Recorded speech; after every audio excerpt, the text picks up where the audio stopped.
Hey, welcome back to the workshop. If you're new here, my name is Chris and I run a small 3D printing business in my basement. Today we're going to do some product design. I know a lot of you have waited for this, as well as a few little updates in my shop. Let's get going. Before we get too far in, I just want to say a thank you to everybody who tuned into my live stream on Wednesday. That was just a test. I wanted to see how everybody reacted, and it was a great response, and it was also a ton of fun for me. The schedule moving forward for everybody is going to be a live stream on Wednesday. I will be updating in my community post of when that exactly will be, and then we'll have videos coming out on Sunday. If you're interested in just jumping on and chatting for a while and be able to ask me questions directly, Wednesdays will be the time for you to do that. Last but not least is just another small milestone, but we just crossed 8,000 subscribers.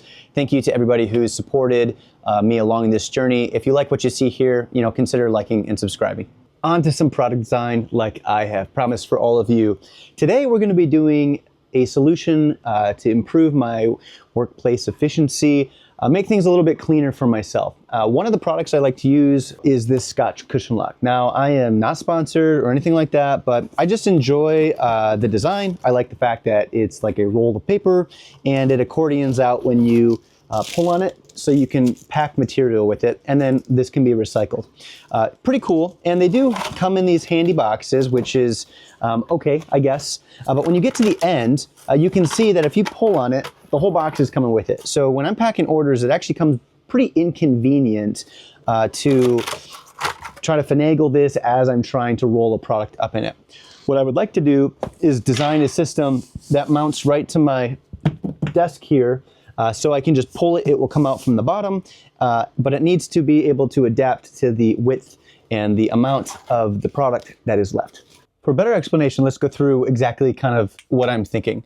So if this is my surface of my desk, what I need is to be able to pull that out this direction so that it unfurls and I can wrap my product basically on the surface that I'm working on. Now, to make that happen, we need the spool to unwind this direction so the paper goes out towards me. Now, the one thing that I need to consider as well is the size or the diameter of that spool of material is going to get less and less as I use it, and I'd like to use the whole package. So if I have the backstop as my wall right here, I need to figure out the inner diameter, which I already know, and I'll show you in CAD. And then also the larger diameter. So when it's a full brand new spool, it's probably like this big and the center of that. And then I'll need to make a mounting bracket that covers those two areas that I can screw into the desk. Now this looks messy, but if I clean it up, what that actually amounts to is a system that looks something like this. And the spool can rotate here, and then I'll have a center dowel that tracks down on this piece as it gets smaller and smaller. So this is the rough concept. I've been thinking about it for a long time. It's going to be 3 components, ideally 2 pieces left and right that are identical that can be affixed to the surface, and then a dowel or something that can then go in between, register on those 2 arms, and hold the material as I spin it out. So the first step in this is trying to get some bearings on where the actual diameters of the packing material will be from when I first get a fresh one, which is the larger circle that's kind of faint, you might not be able to see it, down to using up the whole product.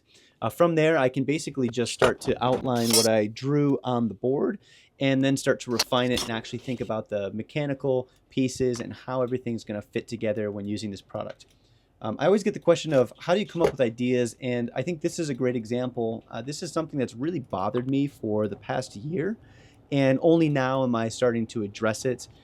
This is something I've wanted to fix, and there's already products that you can buy for this, but the problem is they cost like $100 or more. So I figured why not make a video about it, kind of give you guys some inspiration, and then spend, I don't know, $1 or $2, I don't even think it was $2, in Filament to come up with a design that works for myself. These are the small tweaks, and as you start running a business or really get into 3D printing, you'll find yourself coming up with tons of ideas because there's always something that you can do better in your own space, and there's generally something that you can design to make that a little bit more enjoyable. And here it is.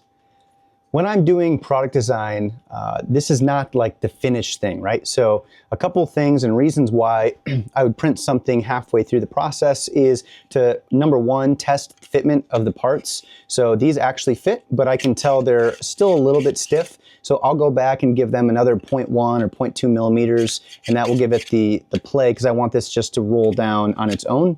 So let me go ahead and adjust the model. I'm gonna send this off and actually get the full thing printed, and I'll see you when that's done.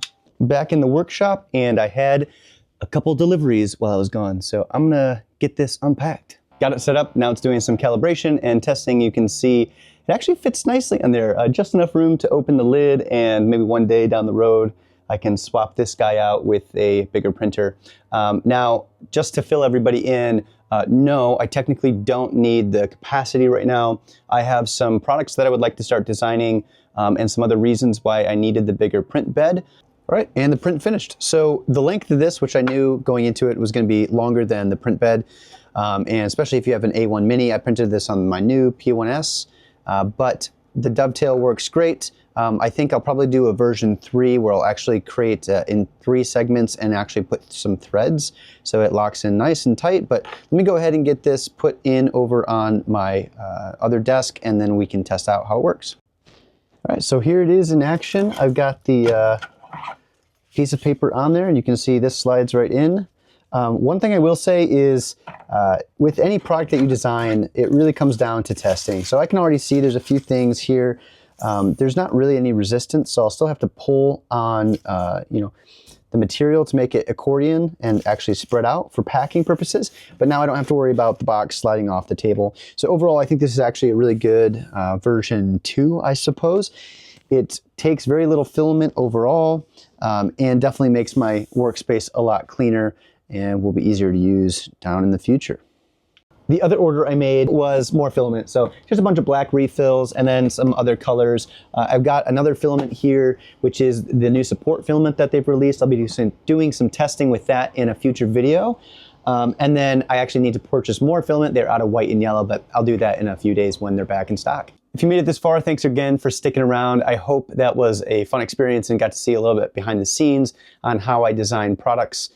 Overall, this design that I just made, I will be uploading on my website, but it might be a week or two. I want to get some testing in, and I have a few other iterations that I want to work on to make this product a little bit better.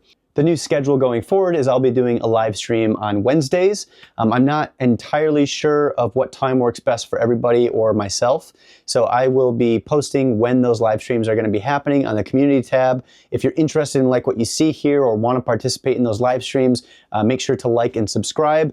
Got a whole bunch more business updates and stuff, but I'll have to save that for another video. Appreciate you as always. See you next time.